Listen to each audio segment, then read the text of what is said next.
Hello, everyone.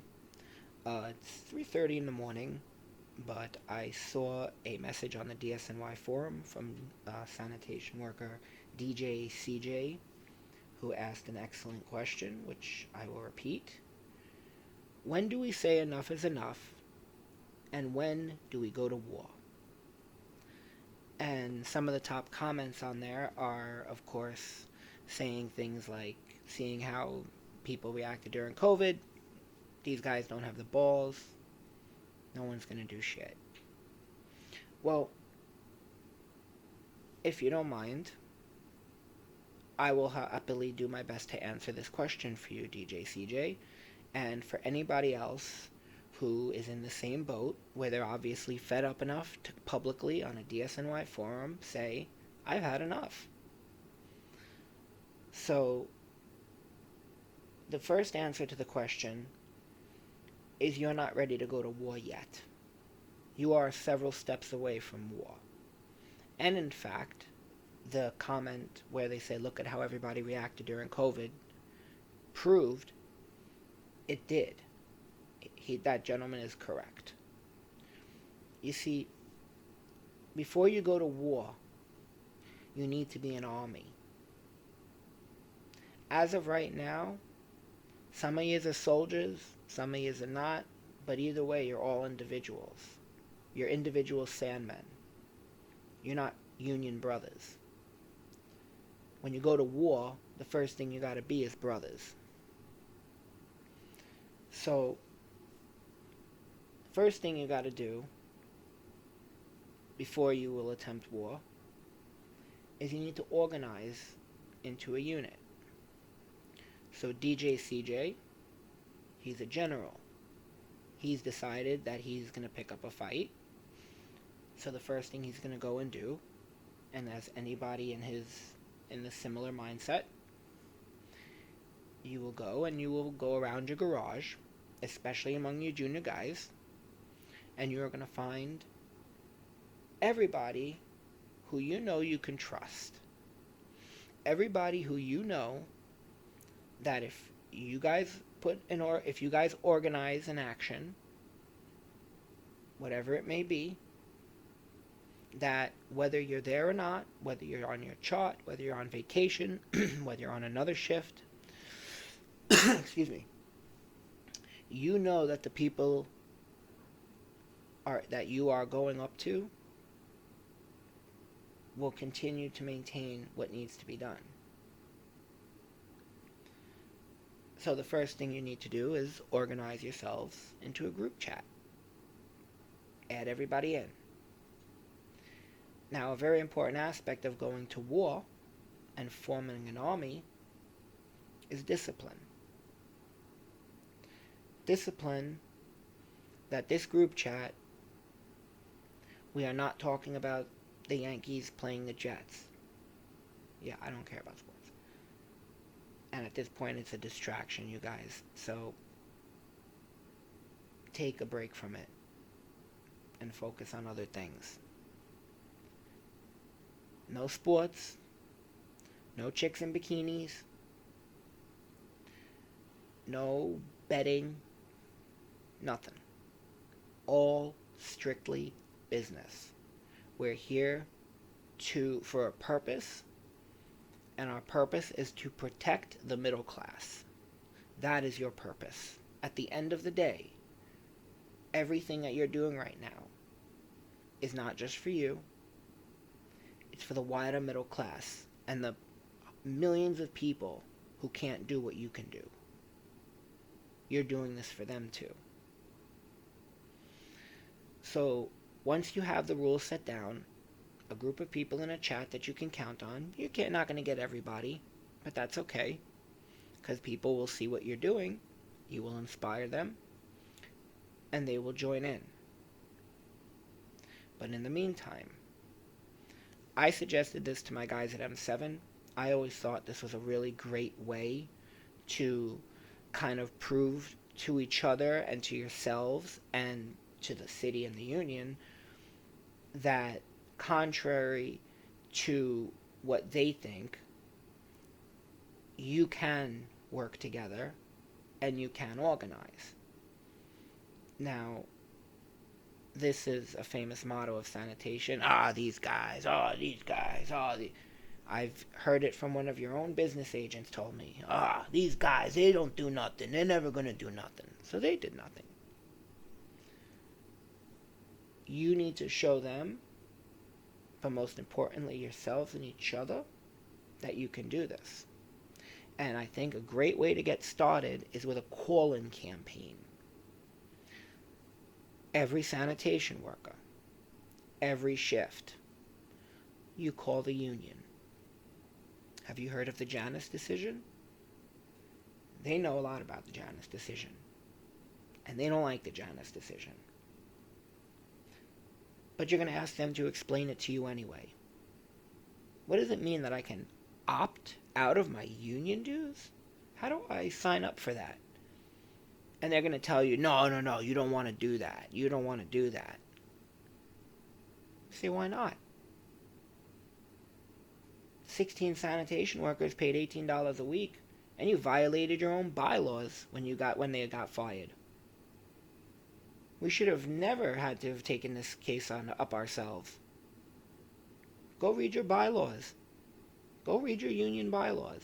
Go look at how many violations they committed when they allowed the mandate to happen and when they allowed us to be fired. Go read your union handbook. We were denied due process. And that is a cardinal sin for union members. Well, it should be a cardinal sin for union members. Because the whole point of a union is due process.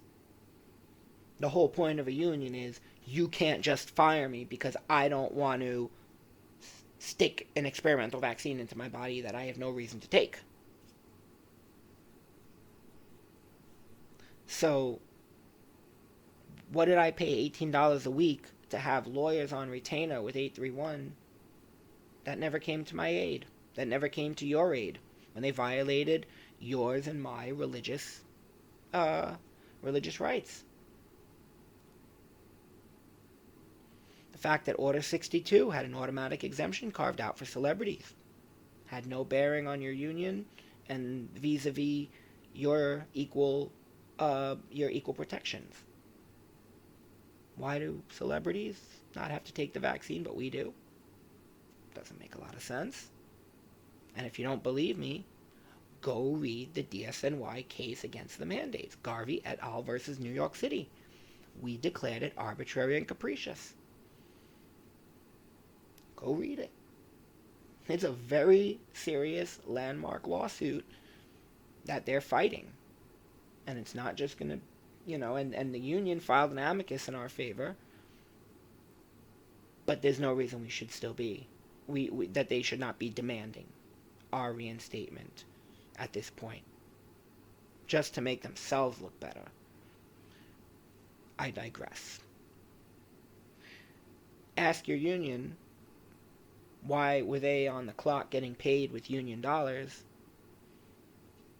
when they slashed 12-126?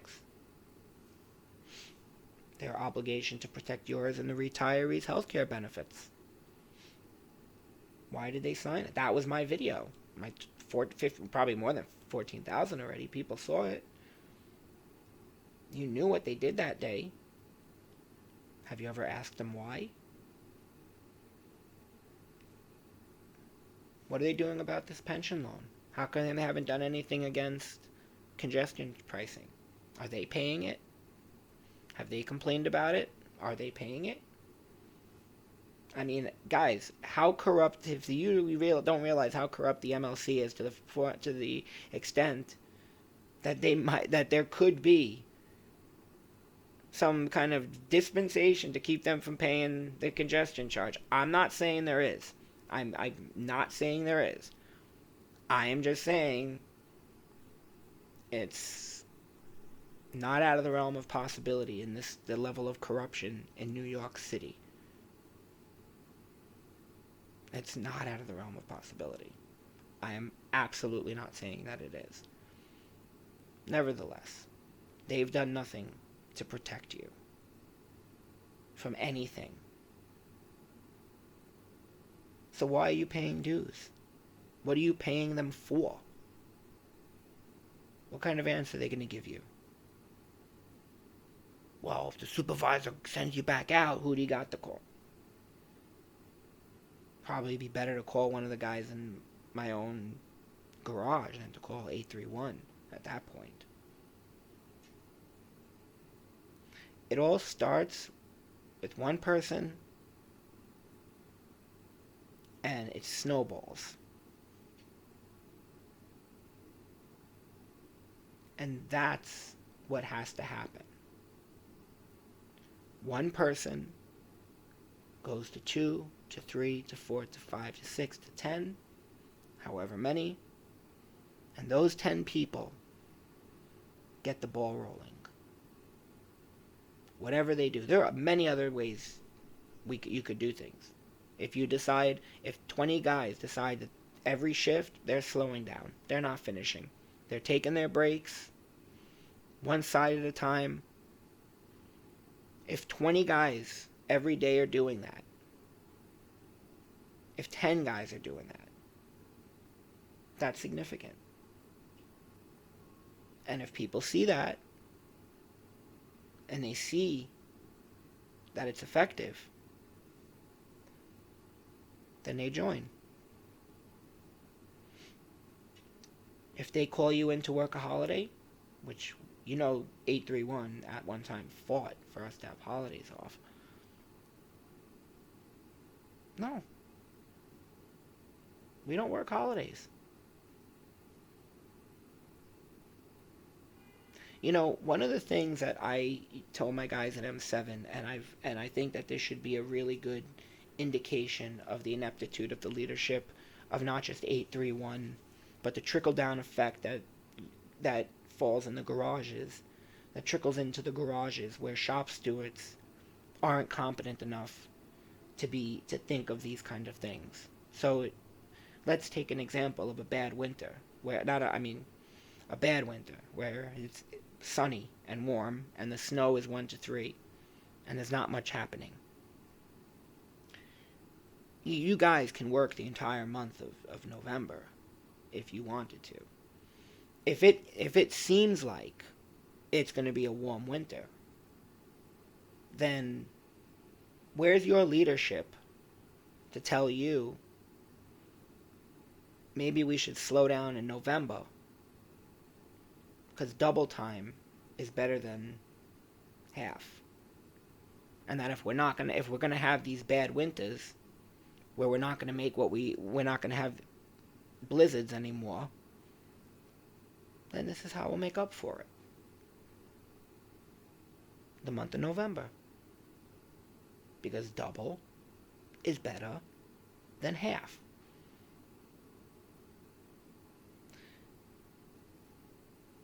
It starts with little things. But the first step at the end of the day is the one person who gets fed up enough. And since CeeJae decided that he got fed up enough to put this online, the next best thing to do, I know it's always tempting, but the next best thing to do is not necessarily to say, these guys. It's to do what I'm doing right now at 3:45 in the morning. Let me tell you what I can do for you. This is what I can help you with. This is what I can offer. Anybody else? Hey, I'm looking to do the same thing in my district. DM me. Where are you? I'm in Queens. Oh, I'm in Queens too. DM me. That's what should come of a post like this. That's what should come of it. And then before long, because this is a junior man's job right now, and if you junior guys don't step up to the plate, then, and the senior guys are not realizing it either, and I've said it before, and you can speak to anybody wiser than I. Your pension is not guaranteed. It is a privilege, not a right. It is only a right if you fight for it and you demand it. Then it becomes a right. But if they feel comfortable enough to take out a pension against your system, and just so you know, many of these guys in the MLC got 8 pensions. You got 1. You got 1. They get 8. Your fight is a lot more serious than theirs. Your fight is a lot more serious than their greed. Because that 1 pension is all you get. And it's not guaranteed. If one of theirs is not guaranteed, they get a 7, 6, 5. Your 1 is not guaranteed. You have to protect it. And you have to be willing to do what our predecessors did. I've said this in other videos and other interviews I've done. The name of the book for DSNY is Dignity and Respect. Every decade, you go back every 10 years in sanitation, and you would find more and more men who couldn't read the English language. Not because they were stupid, but because many of them were coming from the poverty of the South. Many of them were coming as refugees from post-war Europe. Coming into sanitation gave them an opportunity to be, to provide, to give back to society, to be part of a job that's necessary. You can go your whole life never calling a cop or a fireman. You need your sanitation worker every single day. And when they realized what that really means, then they realized they are the most important people in New York. They're the most important in the state. RFK Jr.'s father was once forced to apologize for calling us garbage men instead of sanitation workers. Dignity and respect. You don't have to be able to read the English language. You don't have to be able to do math properly to know what it feels like to have your dignity kicked. To have people insult your self-respect by treating you, a union member, like a clown. Playing the carnival music as you sign a petition to protect your pension. That a petition would not have solved COVID. It wouldn't have solved Tier 6. And it sure as hell wasn't going to solve this healthcare, retirees' healthcare. But it'll save you from this $11 billion pension loan. Where is your dignity and self-respect? Your predecessors knew what it was, and they knew how to exercise it.